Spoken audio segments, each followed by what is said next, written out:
Mangwanani, mangwanani.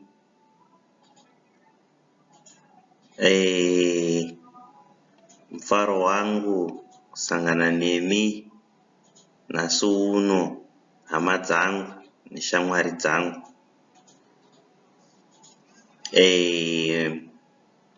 Nyama nemweya zviri pamwe chete.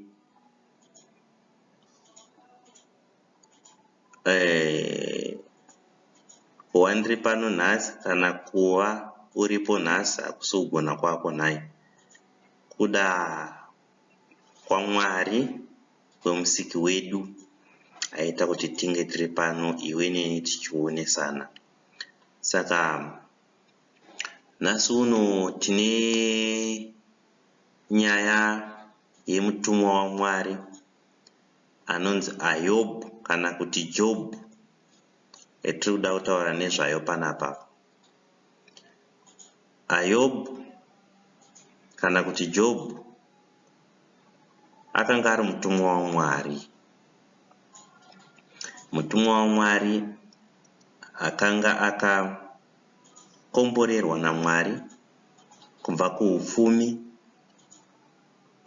touya pamhuri, touya pautano. Zvese izvi anga akazvipiwa naMwari wake. Zvadaro anga ari mutumwa waMwari, zvekare ari mutendi waMwari. Ane upfumi hwake kudaro, neutano hwake, nevana vake, aingotenda Mwari. Saka Mwari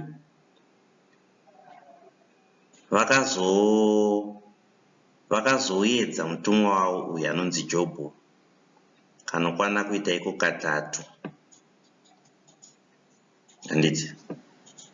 Saka mune chino chirongwa ndo zvatinoda kuedza kuonesana zvinhu zvakaedzwa mutumwa waMwari nazvo izvi anonzi Jobhu. Handiti?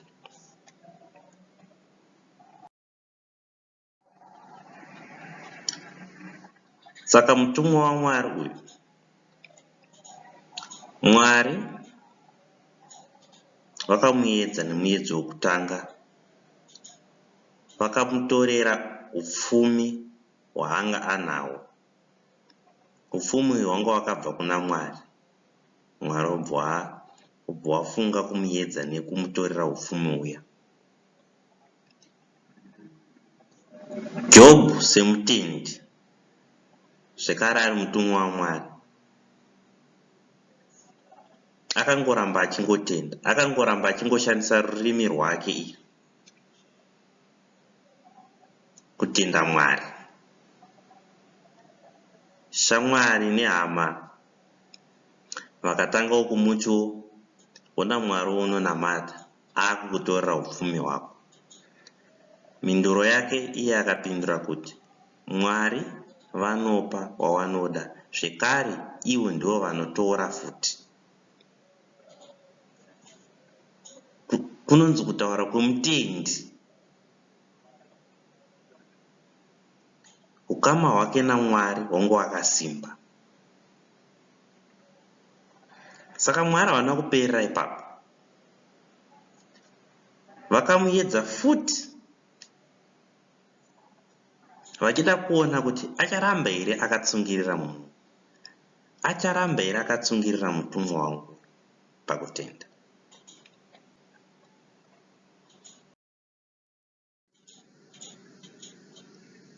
Mwari pavakamuedza kechipiri, vakamuedza nekumutorera vana vake. Jobhu akanga akakomborerwa naMwari, akanga ane vana vake vanokwana kuita 14, vakomana 7, vasikana 7. Saka vakabva watanga kutorwa wese 1 kusvika wapera wese.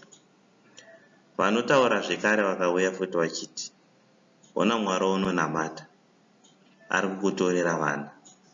NiMwari werudzi. Zvekare mhinduro yake akangopindura akati, Mwari ndo vanopa, vana havakabva kuna Mwari. Mwari vanotora zvavanenge vaona kuti hazvina kufanira kunge zviri pandiri ondipa zvinenge zvakandinakira. Mhinduro yemutendi haana kumborasa tariro kuti zvandiri kuedzwa izvi ndicharasa tariro yangu ndotanga kunamata zvimwe zvinhu kana kuti ndichadzikisa kutenda kwangu. Haana kumbodaro, akaramba achitenda nekuti akanga ari mutendi. Rurimi rwake akangoramba achirushandisa zvekare kutenda Mwari nekushumira Mwari.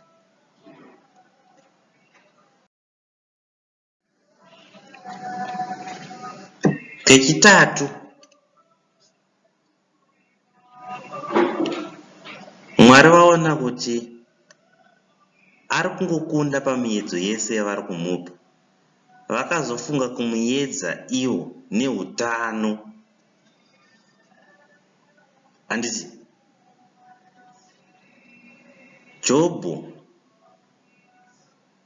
akanga ari munhu mutano, ane utano hunoratidzika, but akazorwara, akazotorerwa utano hweye naMwari. Mwari achida kuona kuti acharamba akatenda.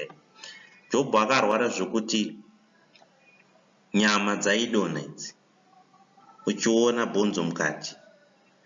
Vanhu vemunharaunda vakafunga, vakataurirana, vakagara pasi kuti ngatibvisei murume uyu munharaunda nekuti anogona kutitapurirawo chirwere chaanacho.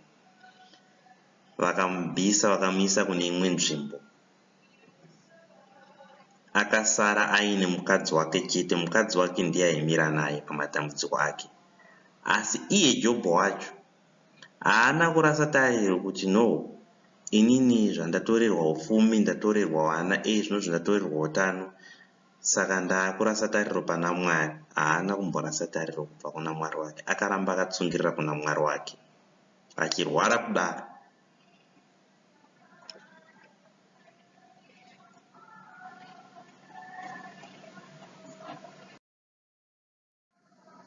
Jobho akarwara zvekuti zvinhu zvakasara panyama yake zvainyatsoshanda zvakanaka.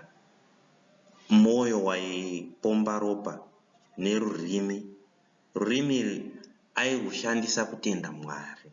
Achirwara kudaro, hakuna mumwe Mwari akafanira kunamata kunze kwenyu Mwari. Achirwara kudaro, achingotenda chete kuti kuna Mwari ndichaita sei, ndichakunda. Zvadaro Mwari vakaona kuti uyu mutendi wangu ane tariro, anogona kumirira.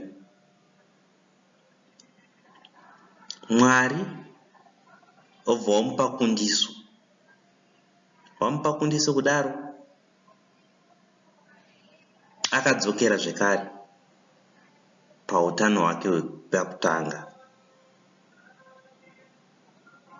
Handiti akagona kumirira, akagona kutsungirira pana Mwari wake kusvika wana kundiso kubva kuna Mwari wake, akadzokera pekutanga.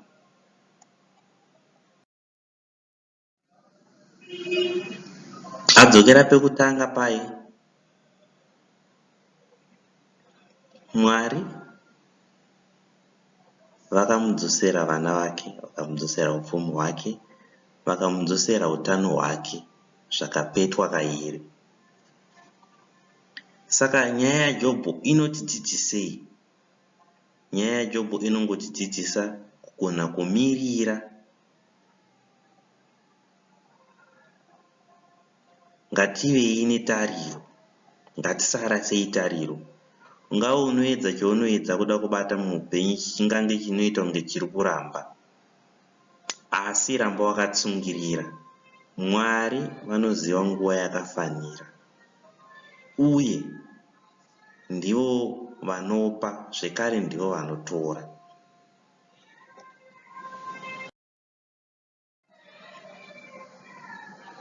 Saka zvatinodzidza isusu panyaya iyi zvekare ndezvekuti isusu hapana chinhu chinoitika muupenyu hwedu kana Mwari asina kutendera.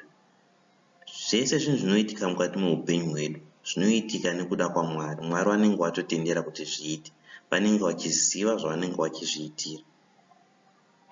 Isu wenyama hatingazvigona, hatingazvinzwisisi, asi iwo Mwari nekuti ndiwo muziki wedu vanenge vachiziva zvinenge zvakatinakira nezvinenge zvakatipira panguva chero. Saka nyaya yaJobho, hama dzangu, iri kungotiudza isusu kuti ngatisarasei tariro, ngatitsungirirei pane zvatingaita mukati meupenyu, zvatingabate oro zvatinoshuwira mukati meupenyu hwedu. Ngatingotsungirei pana Mwari mumwe chete. Mwari vanotikundisa. Hakuna chinhu chinogadzirwa nemunhu wenyama chinokunda simba raMwari. Zvekare, zvinoitika mukati meupenyu hwedu zvinoitika nekuda kwaMwari, hazviitiki nekuda kwomunhu wenyama.